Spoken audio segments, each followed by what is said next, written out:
एक ट्रेन में भीख मांगते हुए एक भिखारी की नजर अच्छे खासे सूट बूट पहने आदमी पर गई। उसे लगा हो ना हो जब मैं इस आदमी के पास जाऊंगा ना तो ये जरूर मुझे कुछ अच्छे पैसे देगा भीख में। वो भिखारी उस सेठ के पास जाता है और कहता है, बाबूजी कुछ खाने को दे दीजिए, कुछ पैसा दे दीजिए। इस पर वो सेठ उससे कहता है, तुम हमेशा मांगते ही रहते हो या कभी किसी को कुछ देते भी हो? भिखारी बोला, साहब मैं तो भिखारी हूँ, हमेशा लोगों से मांगता ही रहता हूँ, मेरी औकात ही कहाँ है कि मैं किसी को कुछ दे सकूं। इस पर सेठ कहता है, जब किसी को कुछ दे नहीं सकते तो तुम्हें मांगने का भी कोई हक नहीं है। मैं एक व्यापारी हूँ और लेन देन में विश्वास करता हूँ। अगर तुम्हारे पास मुझे कुछ देने को हो तभी मैं तुम्हें बदले में कुछ दे सकता हूँ। बताओ क्या करना है?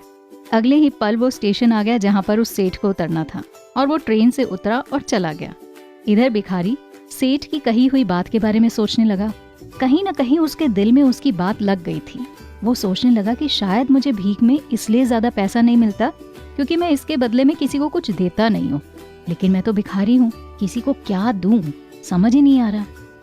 बहुत सोचने के बाद भिखारी ने ये डिसीजन लिया कि जो भी इंसान उसे भीख देगा उसके बदले में वो उसे कुछ ना कुछ तो जरूर देगा। दूसरे दिन जब वो स्टेशन की ओर जा रहा था, रास्ते में उसकी नजर सड़क के किनारे उगे फूलों पर गई। उसने सोचा क्यों ना मैं लोगों को भीख के बदले कुछ फूल दे दिया करूं। उसे अपना ये थॉट अच्छा लगा और उसने कुछ फूल वहां से तोड़ लिए। उन फूलों को लेकर वो ट्रेन में गया और भीख मांगने पहुंचा। जो भी उसे कोई भीख देता उसके बदले में उससे प्यार से कुछ फूल दे देता। उन फूलों को लोग खुश होकर अपने पास रख लेते।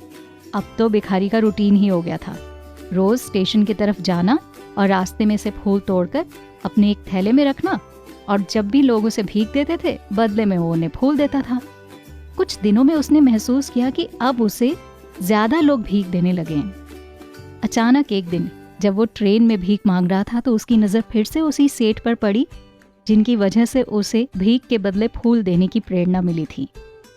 वो तुरंत उसके पास पहुंचा और भीख मांगते हुए बोला, आज मेरे पास आपको देने के लिए फूल हैं, आप मुझे भीख दीजिए, बदले में मैं आपको फूल दूंगा। सेठ ने उसे भीख के रूप में कुछ पैसे दिए और भिखारी ने उसे कुछ फूल दे दिए। उस सेठ को ये बात बहुत पसंद आई। वो सेठ बोलता, क्या बात है, अब तो तुम मेरी तरह बिजनेसमैन बन गए हो। इतना कहते हुए वो फूल लेकर अगले स्टेशन पर उतर गया। लेकिन सेठ के मुंह से वो निकली बात उस भिखारी के दिल में उतर गई। वो बार बार उस सेठ की बात के बारे में सोचने लगा और खुश होने लगा। अब उसकी आंखों में चमक आ गई। उसे लगने लगा कि अब उसके हाथ में सक्सेस की वो चाबी लग गई है जिसके द्वारा वो अपनी जिंदगी को बदल सकता है। अगले ही स्टेशन पर वो भी उतर गया और उत्साहित होकर बहुत तेज आवाज में ऊपर आसमान की तरफ देखकर बोला, मैं भिखारी नहीं हूँ, मैं एक बिजनेसमैन हूँ। स्टेशन पर मौजूद आसपास खड़े पैसेंजर्स ने उसे देखा और सोचा, जरूर ये भिखारी पागल हो गया। खैर अगले दिन से वो भिखारी उस स्टेशन पर फिर कभी नहीं दिखा। ठीक 1 साल बाद 2 शख्स सूट बूट पहने ट्रैवल कर रहे थे। दोनों ने एक दूसरे को देखा तो उनमें से एक ने दूसरे से हाथ मिलाया और कहा, क्या आपने मुझे पहचाना? उस सेठ ने कहा, नहीं तो, शायद हम पहली बार मिल रहे हैं। वो भिखारी जो कि भिखारी नहीं रहा, एक अच्छा खासा सोफिस्टिकेटेड शख्स बन गया था। उसने उससे कहा, सर आप याद कीजिए, हम पहली बार नहीं बल्कि तीसरी बार मिल रहे हैं। वो सेठ मुस्कुराया, देखिए मुझे याद नहीं आ रहा, हो सकता है बिजनेस के सिलसिले में मैं कभी आपसे मिला हूं, लेकिन क्या आप मुझे बताएंगे हम पहले कब मिले हैं? अब पहला व्यक्ति मुस्कुराया और बोला, सर हम पहले भी 2 बार इसी ट्रेन में मिले थे। मैं वही भिखारी हूँ जिसको आपने पहली मुलाकात में बताया था कि मुझे जिंदगी में क्या करना चाहिए, और दूसरी मुलाकात में ये बताया कि वास्तव में मैं कौन हूँ और मैं क्या कर सकता हूँ। इस पर उस सेठ को याद आया और वो कहता है, ओ तुम वही भिखारी हो जिसे मैंने एक बार भीख देने से मना कर दिया था और दूसरी बार मैंने तुमसे कुछ फूल खरीदे थे। लेकिन आज तो तुम, क्या बात है, सूट बूट पहने कहाँ जा रहे हो, क्या कर रहे हो? इस पर वो व्यक्ति बोलता है, सर मैं वही भिखारी हूँ, लेकिन आज मेरा फूलों का बहुत बड़ा बिजनेस है और इसी बिजनेस के सिलसिले में मैं किसी दूसरे शहर जा रहा था। दरअसल मैं आपको थैंक यू बोलना चाहता था क्योंकि आप ही वो पहले शख्स थे जिसने मुझे इस प्रकृति का नियम बताया था जिसके अकॉर्डिंग हमें तभी कुछ मिलता है जब हम अपनी तरफ से कुछ देते हैं। मैंने महसूस किया कि लेन देन का ये नियम वाकई काम करता है। पहले लोगों से जब मैं सिर्फ भीख मांगता था तो मुझे बहुत गिड़गिड़ाना पड़ता था, बहुत मिन्नत करनी पड़ती थी उनके आगे, और जो जिल्लत सहनी पड़ती थी वो अलग।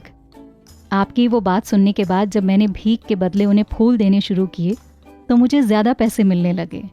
और फिर आपसे जब मेरी दूसरी मुलाकात हुई थी जिसमें आपने मुझे ये कहा था कि तुम तो बिजनेसमैन बन चुके हो, उस दिन मुझे लगा कि नहीं, मैं एक भिखारी नहीं हूँ, मैं तो एक व्यापारी हूँ।